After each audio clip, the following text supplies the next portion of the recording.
You're kneeling in the grass behind a farmhouse outside Berlin, Ohio, and there is a pipe running into the ground beside you that has no business being this cold in July.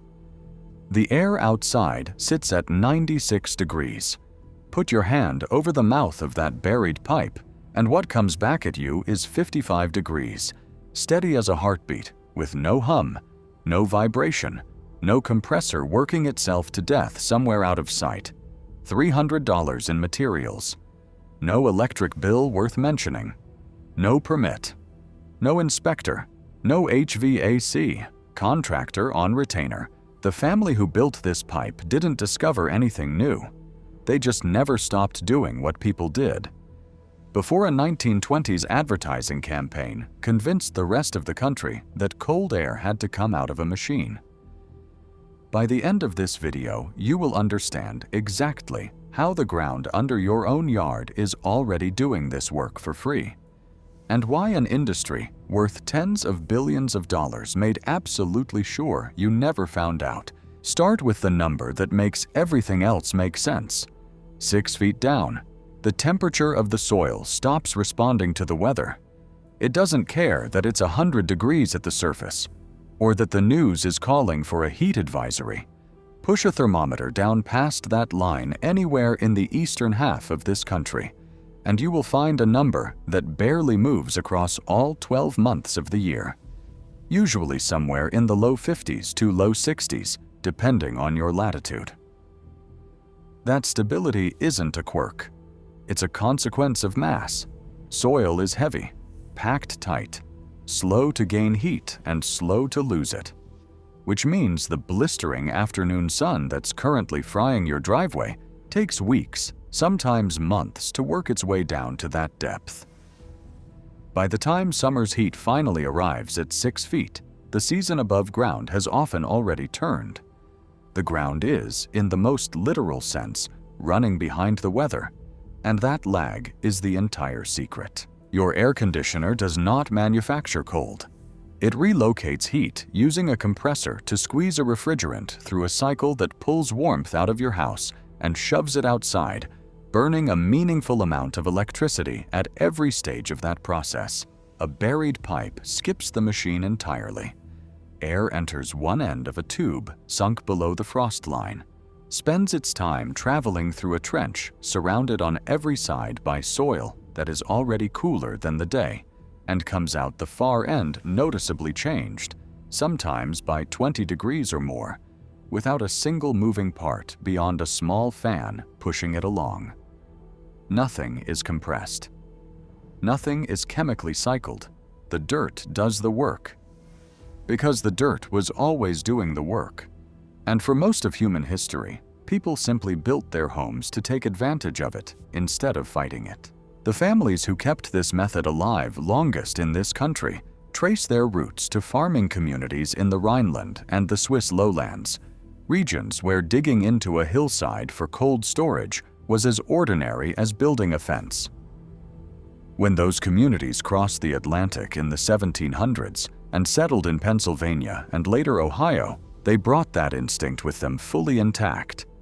A stone building set directly over a running spring, so the groundwater itself kept butter and milk from turning. A pit dug beneath a barn floor, where root vegetables stayed firm through the coldest months without a single degree of artificial refrigeration. A clay conduit laid beneath the floorboards of a farmhouse kitchen so that the air drifting up through the cracks in summer carried the chill of the earth with it. None of it required a company. None of it required a license. It required a shovel, a working knowledge of your own land, and generations of people who saw no reason to change something that had never failed them. That last detail is exactly why the method nearly disappeared from American memory altogether. In 1902, a young engineer named Willis Carrier was called in to fix a humidity problem at a printing plant in Brooklyn, where damp air was making the ink smear and the paper curl. What he built wasn't designed with human comfort in mind at all. It was an industrial fix for a manufacturing headache. But within a couple of decades, the company that grew out of that invention discovered something more profitable than the machine itself. And that was a narrative. Mechanical cooling got marketed as the mark of a modern household, clean and scientific and forward-looking, while the older methods, the cellars and spring-fed cooling houses and buried clay pipes that had kept families comfortable for centuries, got quietly rebranded in trade materials as outdated, unsanitary, something a family upgraded away from as soon as they could afford to. That shift in perception did more long-term damage than any regulation ever could have, because you cannot legislate against a spring house. You can absolutely convince 3 generations of homeowners that wanting one makes them backwards. Then came the codes. And codes are where a quiet cultural shift turns into something closer to a wall. When the earliest mechanical building codes were assembled in the 1920s, the people sitting on those drafting committees were overwhelmingly employed by companies that manufactured compressors, coils, and ductwork. Nobody wrote a line specifically banning a buried cooling pipe. They simply never wrote a line. Acknowledging it existed, and in the world of construction, permitting an absence functions exactly like a prohibition. A technique with no established compliance pathway forces a homeowner into a special variance process, engineering documentation, and an inspector who has almost certainly never approved anything like it in his career. Multiply that friction across every jurisdiction in the country, and you get a technology that quietly disappears from practice. Not because it stopped working, but because using it became more paperwork than any contractor wanted to take on for a client. By the middle of the last century, residential cooling had become an industry built entirely around recurring revenue, units that need replacing, refrigerant that needs recharging, service contracts that need renewing every season. A length of pipe buried in dirt threatens every part of that arrangement at once. Nobody sells you that pipe twice. Nobody schedules an annual maintenance visit for a hole in the ground. Nobody signs you up for a refrigerant top-off. Trade groups representing manufacturers of cooling equipment have spent decades funding the same code committees that decide what counts as an approved system and a technology with no manufacturer behind it. Has no one in the room advocating for its inclusion? An industry that size doesn't need a secret meeting to protect itself from an idea like that. It only needs training programs and licensing exams and trade certifications that never once mention the alternative, generation after generation, until the knowledge simply isn't there to teach anymore. Walk into any trade school HVAC program today and ask an instructor about ground-coupled cooling, and you'll likely get a blank look, not because the physics is obscure, but because it was never on the curriculum in the first place. The Amish never received that memo, mostly because they were never part of the system writing it. Drive through Holmes County today, and you will still find spring houses in daily use, standing over water that never climbs much past the mid-50s no matter the calendar. Step inside one during a heat wave, and the temperature change hits you before your eyes even adjust to the dim light, cool enough to raise goosebumps on skin that was sweating 30 seconds earlier. These aren't preserved for visitors. They are used, maintained, and relied upon. The same way they always have been, because nobody in that community was ever told the method had gone out of style, and the historical record backs up exactly what those farms are still demonstrating. In ancient Persia, engineers built towering structures out of sun-dried mud brick specifically to store ice through summers that regularly climbed past 110 degrees, relying on nothing more than thick insulating mass and carefully routed underground airflow. Roman villas ran cooling passages beneath their floors, drawing air through subterranean channels before it ever reached a dining room. In Korea, underfloor air channels shaped daily life for thousands of years, moving warmth in winter and drawing it away in summer, using nothing but geometry and airflow. In the Loess Plateau region of northern China, Entire communities carved their homes directly into hillsides of compacted soil, living inside chambers that held a nearly constant temperature no matter what the surface was doing above them. A practice that continued for generations without a single mechanical assist. And in the deserts of the American Southwest, ancestral Puebloan communities oriented their dwellings into canyon alcoves and partially below grade, using the surrounding rock and earth as a passive buffer against both blistering days and freezing desert nights. None of these civilizations shared a common source.